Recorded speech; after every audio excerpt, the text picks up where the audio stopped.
ፍቅር በአጋጣሚ መሳጭና ልብ አንጠልጣይ የፍቅር ታሪክ ክፍል 5 አቅራቢና ጸሐፊ ቤተሰብ ሁለገብ ቲዩብ። ስልኩንም ከተዘጋ በኋላ ፍቅር በጊዜ ነበር ወደ ቤት ቶሎ የመጣው። ከመጣም በኋላ እንዴት አመሸሽ የኔ ፍቅር አለኝ። እንዴት አመሸሽ የኔ ፍቅር፣ እንዴት ነበር ውሎ፣ ማዘር እንዴት ናቸው ብዬ ጠየቅኩት። አይ የኔ ፍቅር የማዘርን ነገር ታዩ በጣም ተጎድታለች። ምክንያቱም ለዘመናት ትዳሬ፣ ፍቅሬ፣ ህይወቴ ሁሉ ነገር ይብላ የሰጠችው ባሏ እንደዚህ አይነት ሰው መሆኑን ስትሰማ በጣም ውስጧ ተጎድቷል አለኝ። አውቃለሁ የኔ ፍቅር ምን ያህል እንደሚጎዳቸው። ሆኖም ግን በቃ አንዴ የሆነ ሆኗል፣ ለወደፊቱ ማሰብ አለብን አልኩትኝ። ምን አገኘሽ የኔ ፍቅር፣ አንቺ ጋስ ውሎ እንዴት ነበር አለኝ። ወይ የኔ ፍቅር አታምንም አልኩትኝ። ምን ነው አለኝ። ያው እንደገመትኩት ነው እንደነገርኩ በስልክ ሁሉም ነገር እንደጠበቅኩት ነው የሆነው። ሆኖም ግን ምንም ነገር መረጃ መስማት አልቻልኩም። እንደነገርኩ ሻዩን ካቀረብኩ በኋላ ወደ ክፍል ተመልሼ መግባት አልቻልኩም ብያልኩት ብሎ ትንሽ ካሰበ በኋላ ምን ማድረግ እንችላለን ታዲያ፣ ቀጣይ እርምጃችን ምን መሆን አለበት አለኝ።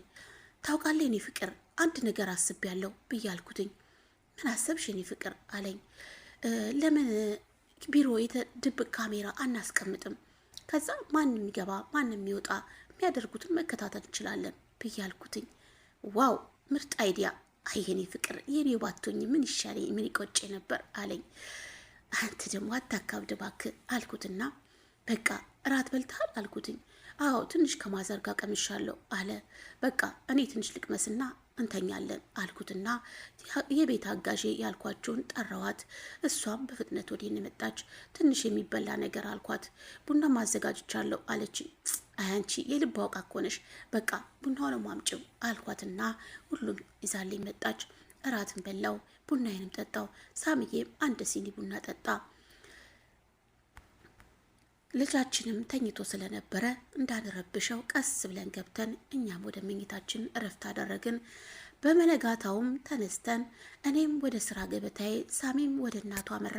ሳሜ ስራ መግባት ትቷል፣ ምክንያቱም ማዘሩ ጋር መሆን አለበት። የኔ ፍቅር አልኩትኝ። ወይ የኔ ማር አለኝ። ማዘር ለምን ካልሆነ ወደ እኛ ቤት አይመጡም አልኩት። ዋው ጥሩ ሀሳብ ነው። እስኪ ቆይሽ የምትለኝ ከሆነ እዣት እመጣለሁ፣ ግን እሱንስ እንዴት ጥላ ትመጣለች? ያው ያለበት ሁኔታ ትንሽ ይከብዳል፣ ስህተቱን አምኖ ካልተቀበለ አለ። አዎ በእርግጥ ልክ ነህ፣ በቃ አንተም ወደ ማዘር ሂድ፣ እኔም ወደ ስራ ልሂድ ብዬው እስከ ቢሮ ሸኘኝና እሱ ወደ ማዘር ጋር ሄደ። ግን ቢሮ ስደርስም አለቃዬ ቀድሞ ነበር የደረስኩት። ደነገጥኩኝ። ለወትሮ እኔ ነበርኩ ቀድሜ ቢሮ የምገኘው፣ ዛሬ እሳቸው እንዴት በፍጥነት ብዬ ግራ ገባኝ። ምን ያወቁት ነገር ይኖር ይሆን ብዬ ጠረጠርኩኝ። ላለማስነቃትም እንደምን አደሩ አቶ ከበደ አልኳቸው።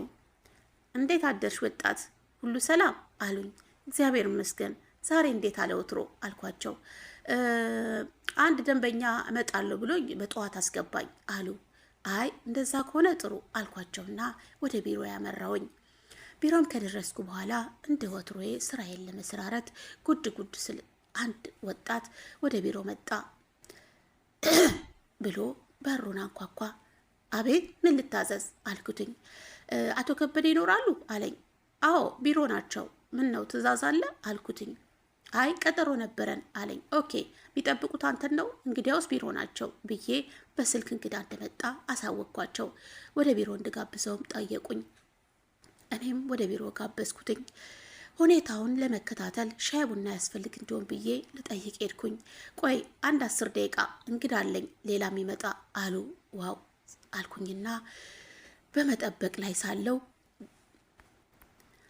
ድንገት የቢሮ ስልክ ጮኸ። ሄሎ አልኩኝ። አቶ ከበደ ነበሩ። አንዴ ወደ ቢሮ የትመጪ አሉኝ። ከዛም ስልኩን ዘግቼ ወደ ቢሮ አመራው።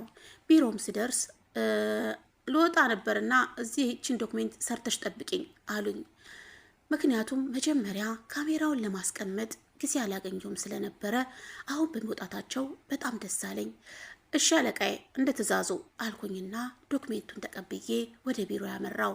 እስከሚወጡም ተጠባብቄ በፍጥነትም ወደ ቢሮአቸው አመራው።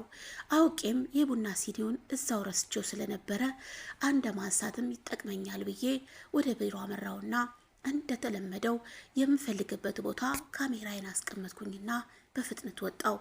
ከ30 ደቂቃ በኋላ ይሆናል ተያይዘው መጡ ወደ ቢሮ።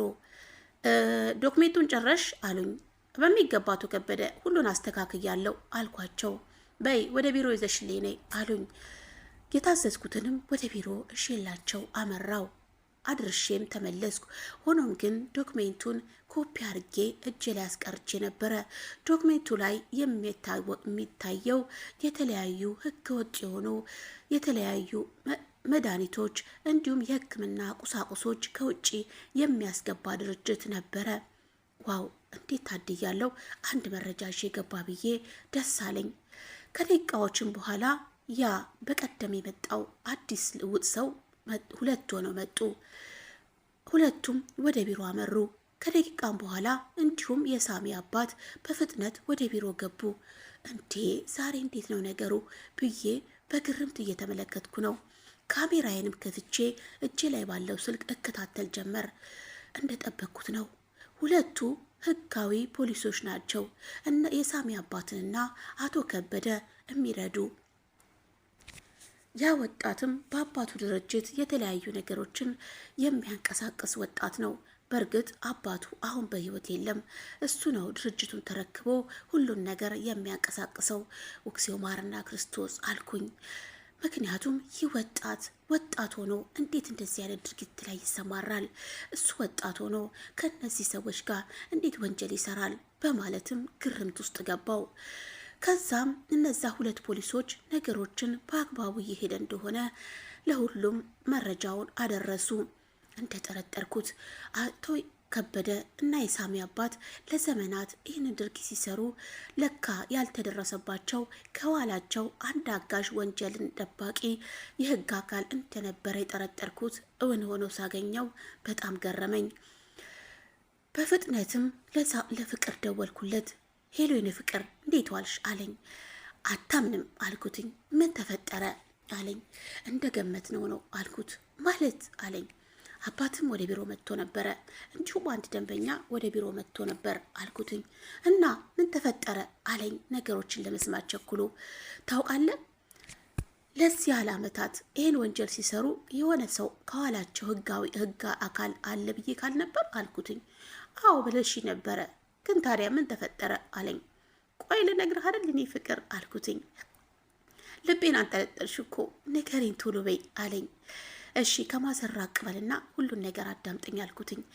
እሺ ወደ ውጭ ወጥቼ ነው ማወራሽ አለኝ። ይኸውልህ ሁለት የህግ አካሎች መጥተው ነበረ፣ የአንተ አባት እንዲሁም አቶ ከበደ እንዲሁም ደግሞ የሚገርምህ አንድ ወጣት የአባቱን ድርጅት የሚያስተዳድር። እናም ሁሉም ተሰባስበው ነገሮች በጥሩ ሁኔታ እየሄደ ነው፣ በቃ ሁሉም በቁጥጥር ስር አድርገነዋል እያሉ የህግ አካላቶች ሲያወሩ ሰማዋቸው አልኩትኝ። እና ሌላስ ምን ተፈጠረ አለኝ። እንደተለመደው ያው የሳሚ አባትና አቶ ከበደም ቼክ ጽፈው እንደሰጧቸው ነገርኩትኝ። የሚገርም ነው አለኝ። አዎ ሁሉን ነገር እቤት ሳመጣ እናወራለን አልኩትኝ። አደራ ካሜራውን ሳታነሺ እንዳትመጪ አለኝ። እሺ ሁሉን ጠብቃለሁ እስኪወጡ ድረስ አልኩትና ስልኩን ዘጋው። እኔም ሁሉም ከቢሮ እስኪወጡ በመጠበቅ ላይ ነኝ። አቶ ከበደም ወደ ቢሮ እንድመጣ በስልክ አስጠሩኝ። እኔም ወደ ቢሮ ሄድኩኝ። የሳሚ አባትም ወጣት እንዴት ነሽ ልጄ፣ የልጄ ልጅስ ደህና ነው አሉኝ። እንዴት ነው የሳሚ አባት ሁሉ ሰላም አልኳቸው።